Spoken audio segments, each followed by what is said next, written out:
Diascofoot, le miroir du football de la diaspora congolaise.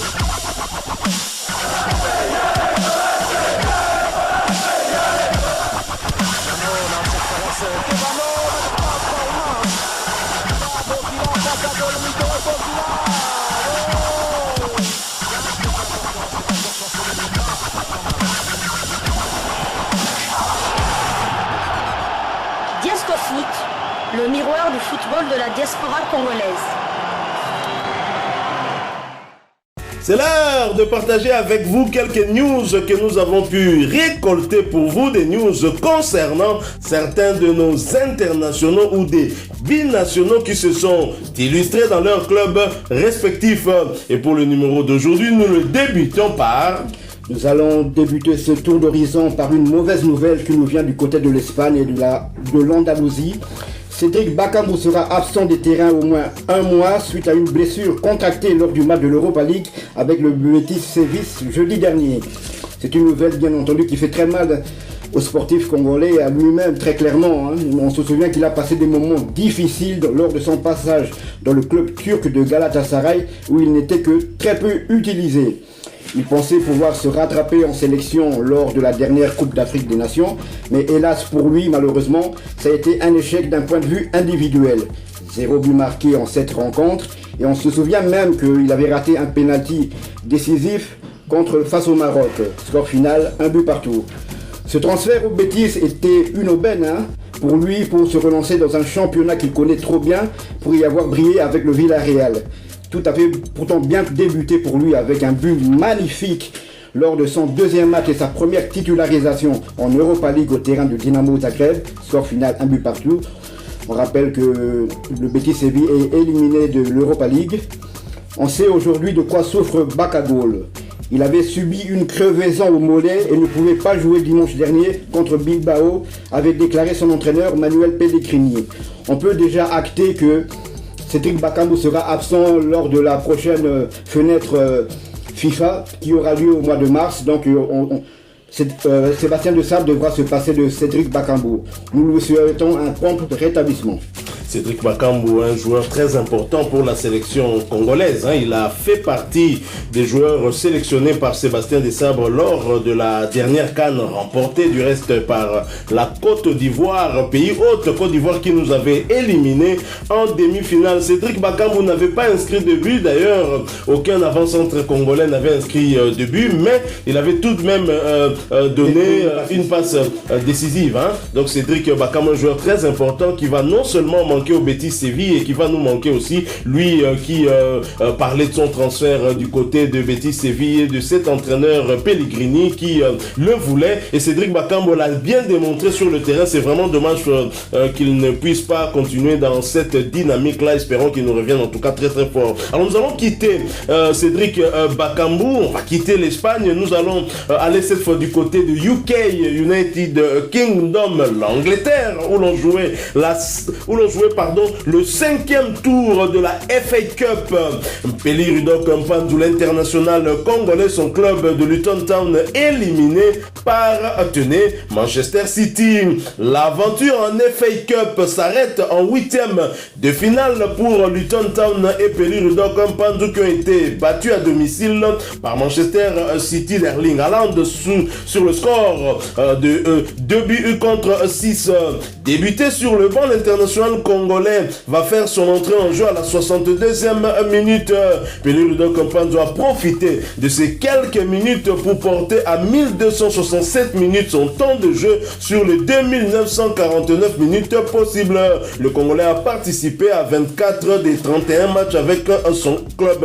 Son équipe devra désormais se concentrer sur le championnat où elle occupe la 18e place avec 20 petits points. Prochain match justement pour Pelly Rudok Mpanzu et Luton Town, ce sera pour le compte de la 25e journée de la Premier League, championnat anglais de première division, où Luton Luton Town va accueillir Aston Villa. Ce match est prévu pour le samedi 2 mars 2024 sous le coup de 18h30 heure de Kinshasa, 19h30 heure de l'Est du pays. Nous retournons cette fois-ci du côté de la France, où encore pour une mauvaise nouvelle.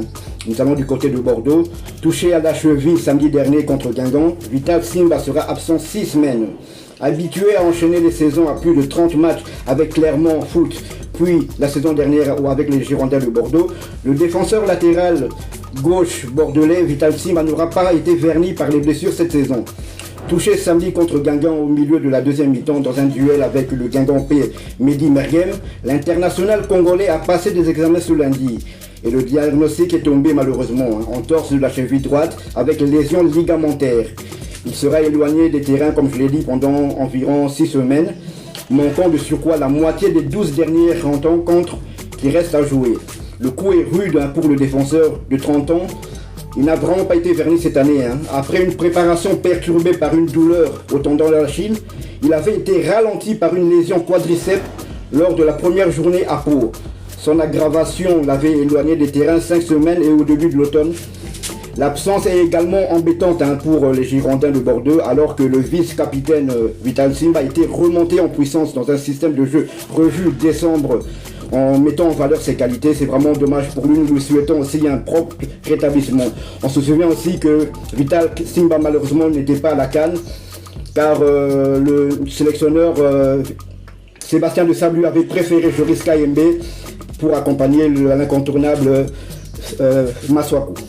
Les Léopards avec un effectif qui devient de plus en plus riche, des joueurs qui sont en forme et donc pas facile pour le sélectionneur de pouvoir faire un choix, mais Vital Simba qui répondait pourtant présent n'a pas été préféré par Sébastien Desabre qu'on appelle affectueusement Taku Seba, Noko Seba, qui finalement n'a pas été dans cette canne-là de la Côte d'Ivoire, une déception certainement pour lui, mais Joris Kayembe pas mal aussi. Alors nous quittons la France et cette mauvaise nouvelle concernant le latéral gauche congolais Vital Simba. Nous allons cette fois du côté de l'Italie où l'on jouait la 27e journée de Série B, championnat italien de 2e division.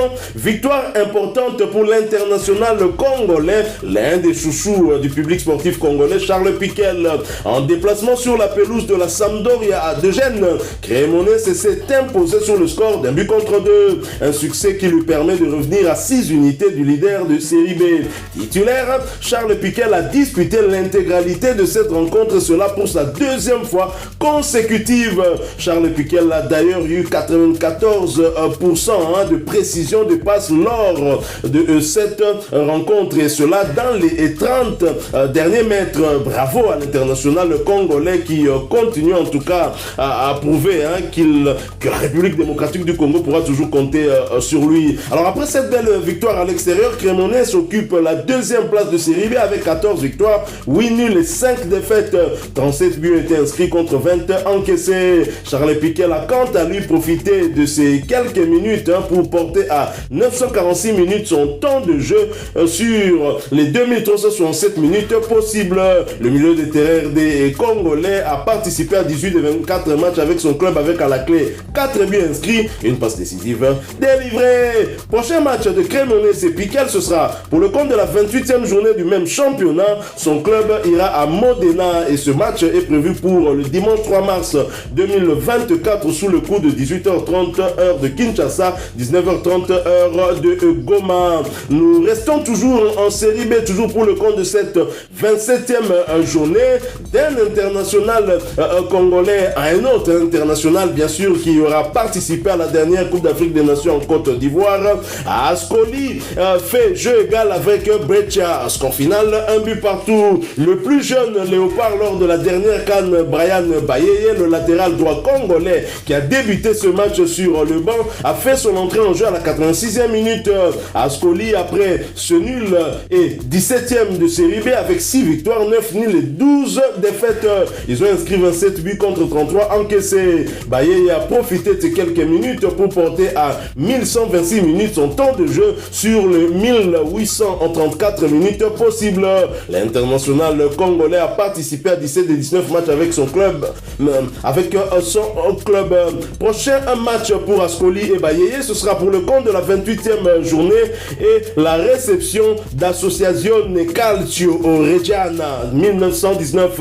Ce match est prévu pour le dimanche 3 mars 2024 sous le coup de 16h15 heure de Kinshasa, 17h15 heure de l'Est du pays. Alors nous arrivons à la fin de ce que nous avons préparé pour vous ce jour, ce mercredi. Alors nous allons clôturer un tout petit peu en essayant de partager un peu sur la forme des internationaux au Congolais après la CAN. C'est vrai qu'ils sont nombreux à se montrer étincelants. Le cas le cas de Simon Banza, le cas de Charles Piquel, le cas de Mbaye. Donc ils sont nombreux, ces internationaux congolais auréolés de cette 4e place à la CAN qui se comporte plutôt bien. Je n'oublie pas le demi-dieu congolais. Qu'en pensez-vous? Tout à fait. Bon, je veux d'abord commencer par le demi-dieu congolais. On se souvient que lors de son périple à la CAN, son club de l'Olympique de Marseille avait seulement gagné un match en Coupe de France contre Kévy. Et Marseille n'avait plus gagné depuis le mois de décembre en championnat. Donc le retour de Chancel Mbemba, il a joué son troisième match. Premier match défaite au terrain de Brest. Deuxième match en Europa League, ils sont qualifiés contre le Shakhtar Donetsk. Et là, ils ont battu Montpellier avec une passe décisive de Chancel pour le deuxième but de Aubameyang. C'est vrai qu'on voit Banza aussi au Portugal. Là, il a marqué 5 buts en 4 rencontres. Il a prouvé vraiment que c'est un buteur pas tenté. On ne sait pas vraiment ce qui s'est passé lors de cette CAN. Malheureusement, tous les joueurs sont en forme. Peut-être un peu moins... Fiston Mayele est du côté de Pyramide. On l'a vu contre le TP Mazembe. Il est en difficulté aussi dans son club égyptien. Mais en général, tous les internationaux congolais sont en forme. C'est vrai qu'on n'a pas aussi été verni par des mauvaises nouvelles, notamment la blessure de Cédric Bakambu, également la blessure de Lionel Passinzao qui va d'ailleurs nous manquer, le gardien titulaire chez les Léopards. Voilà, nous sommes arrivés à la fin de cette livraison sportive de ce mercredi et nous espérons en tout cas qu'elle vous aura plu et nous reviendrons vers vous dans un autre sujet d'actualité pour échanger avec vous. En attendant, n'oubliez pas de commenter ce sujet, faites-nous part de vos avis, mais surtout si vous n'êtes pas encore abonné à cette chaîne Diasco Foot, parce que nous sommes le miroir du football de la diaspora congolaise, et bien n'hésitez pas, abonnez-vous et Diasco Foot vous dit ciao ciao.